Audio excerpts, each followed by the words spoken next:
Friends, আমি চলে এসেছি তুলা গবেষণা মাঠে। আর এখানে দেওয়া আছে নিষেধাজ্ঞা, প্রবেশাধিকার সংরক্ষিত।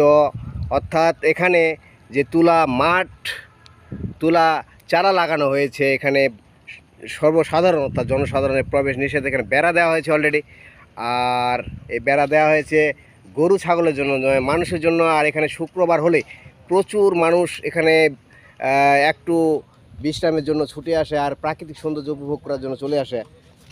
তো গাইস অ্যান্ড ফ্রেন্ডস, অবশ্যই কথাটি মাথায় রাখবেন, এখানে তুলা গবেষণার যে মাঠ, এটা রক্ষণাবেক্ষণ করার দায়িত্ব সবারই। এটা এটা কেউ নিষেধাজ্ঞা অমান্য করবেন না। সবাই এই তুলা গবেষণার মাঠে গিয়ে অযথা এই গ্যাদারিং করবেন না। আর তুলা গাছগুলো ক্ষতি হতে পারে, যে জন্য বাংলাদেশ সরকারের যে কর্তৃপক্ষ এখানে দায়িত্ব আছে, তারা অলরেডি বেড়া দিয়েছে এবং নিষেধাজ্ঞা, গবেষণা মাঠ প্রবেশাধিকার সংরক্ষিত, নো এন্ট্রি অর্থাৎ প্রবেশাধিকার সম্পূর্ণরূপে নিষেধ। সবাই ভালো থাকবেন, সুস্থ থাকবেন, আর সবার সুস্থতা কামনা করি। Thank you very much.